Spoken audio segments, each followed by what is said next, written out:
Today we're going to learn how to do some self-test and record them.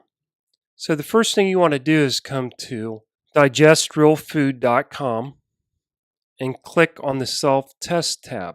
You'll see the topics that are on the page. It has a paragraph about the importance of self-testing. Self-testing has to be done to figure out what's going on in an individual's body.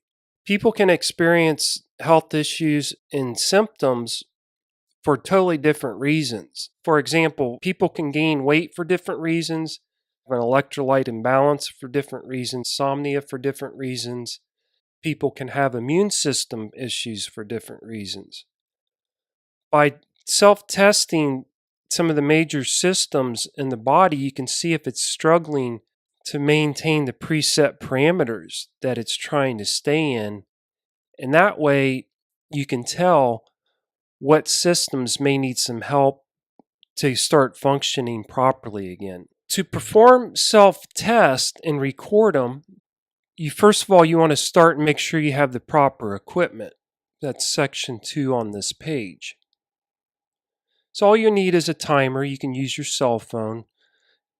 A blood glucose monitor. If you don't have one, we just need at least one reading on that.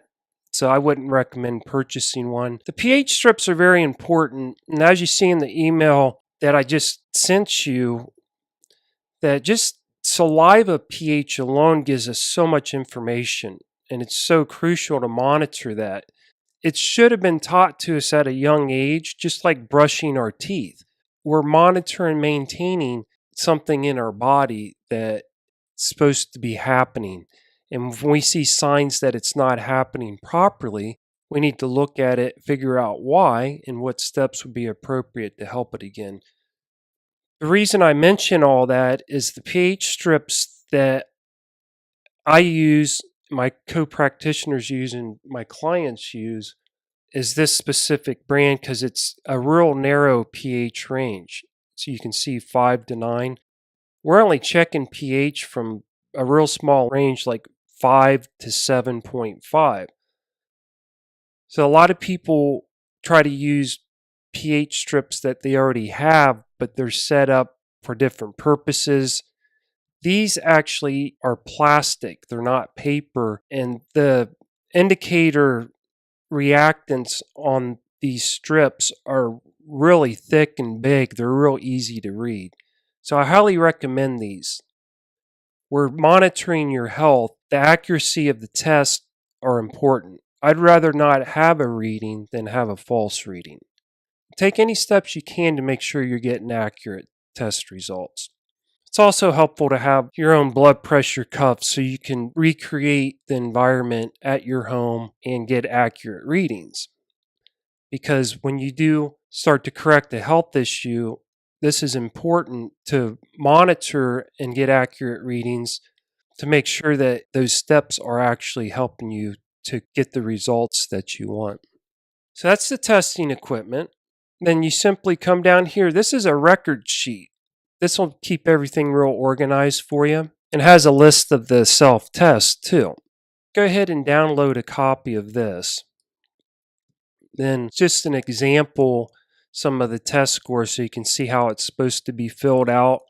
Your numbers will be totally different from this. That's why we're doing the test, is we're trying to look at your unique chemistry.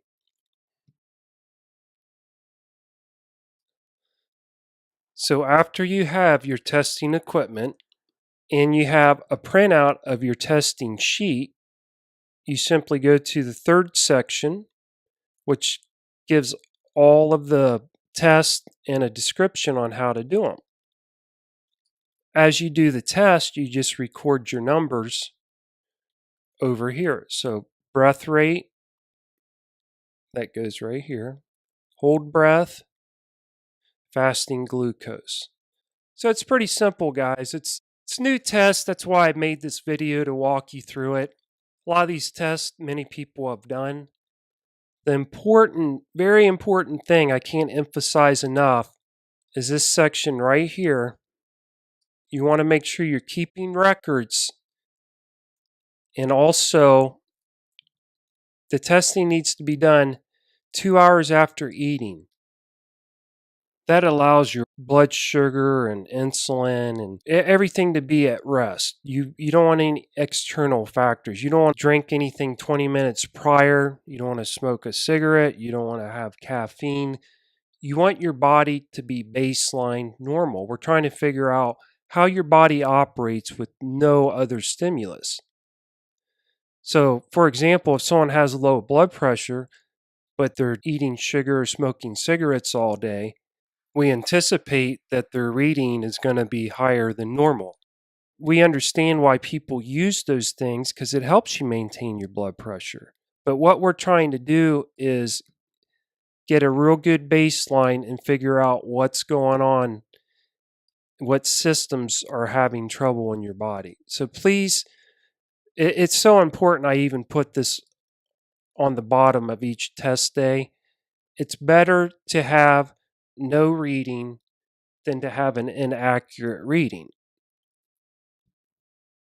So just keep that in mind, please. Then on the next email that you get, we're going to start looking at what some of these test scores indicate. By the time I send the next email, it'll be beneficial for you to have some test scores because we're going to start looking at your test scores and comparing them to your symptoms. If any of the systems are showing a hard time maintaining the limits that they're trying to maintain, then we can look at what's causing those issues. That's an effective way to monitor your health. If this is your first time being exposed to these tests, you can go ahead and practice and try testing a couple times a day. Because what we really want to do is get a real good baseline. If you get 3 tests and we average the 3 scores, we can assume that's a pretty accurate reading. So until the next email, try to get some testing under your belt, and then we'll start to look at what some of these scores can indicate.